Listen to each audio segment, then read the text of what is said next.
বিশ্বকাপের আগে প্রতিবার সেমিফাইনালে থাকে ব্রাজিল আর্জেন্টিনার লড়াই। তবে এক পক্ষ গেলেও আরেক পক্ষ সেই লড়াই পর্যন্ত যাবার আগেই যায় থেমে। ফলে বিশ্বকাপে দুই পক্ষের ভক্তরাই মন খারাপ করে দেখা যায় না সময়ের অন্যতম বড় এই রাইভালরি, যেখানে ব্রাজিলের ব্যর্থতার জন্যই হওয়ার কথা থাকলেও হয় না দুই দলের সেমিফাইনালের লড়াই। সেই গল্প নিয়েই থাকছে প্রতিবেদন। বহুকাল আগে এক গান বের হয়েছিল যার গদ্য ছিল এমন: বেদের মেয়ে জ্যোৎস্না আমায় কথা দিয়েছে, আশি আশি বলে জ্যোৎস্না ফাঁকি দিয়েছে। আপাতত ব্রাজিল দলকে বেদের মেয়ের সাথে তুলনা দিতেই পারে আর্জেন্টিনা। লাতিনের রাইভাল দলরা তাদের বিশ্বকাপে মুখোমুখি হবার আশা দেখায়, তবে সে আশা থেকে দূরে থেমে যায় তাদের যাত্রা। এই যে গত বিশ্বকাপে ব্রাজিল আর্জেন্টিনা মুখোমুখি লড়াই ছিল 4 মিনিটের দূরত্ব। শেষ মুহূর্তে নেইমার জুনিয়র কি অসাধারণ এক গোল করেন ক্রোয়েশিয়ার বিপক্ষে।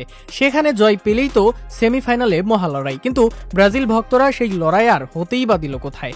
শেষ মিনিটে নিজেদের ভুলে গোল হজম করে তারা, এরপর টাই ব্রেকে হেরে বিদায় নেয় ব্রাজিল।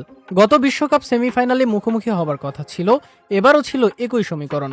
বিশ্বকাপে যদি দুই দল যেতে পারে সেমিফাইনালে নিজেদের গ্রুপ চ্যাম্পিয়ন হয়ে, তবে মুখোমুখি লড়াইয়ে দেখা যাবে দুই দলকে। কিন্তু একা সেমিতে এসে বসে আছে আর্জেন্টিনা। গানের মতো ব্রাজিল আসেনি, তাদের ফাঁকি দিয়ে চলে এসেছে ইংলিশরা। কেননা ইংলিশরা তো পিছিয়ে পড়েও হারাতে পেরেছে নরওয়ে দলকে। অপরদিকে আর্লিং হল্যান্ডের দলের কাছে হেরে বিদায় ঘণ্টা বেজেছে ব্রাজিলের। ফলে সেমিফাইনালের বদলে বাড়ির টিকিটটাই ধরতে হলো ব্রাজিলকে। সুপার ক্লাসিকোর বদলে আর্জেন্টিনা প্রতিপক্ষ পেল এক ইউরোপীয় দলকে। এমন এক লড়াই অবশ্য বিশ্বকাপের আমেজকে বাড়িয়ে দিতে পারত আরও। দুই দলের সমর্থকদের জন্যই থাকতো দুর্দান্ত এক ম্যাচ, আর সেখানে ভক্তরা মুখিয়ে থাকতো ম্যাচটির জন্য। বিশ্বকাপও পেত পূর্ণতা। আসরের সফল দুই দলের রাইভালরি যেন বিশ্বকাপকে অন্য মাত্রায় নিত।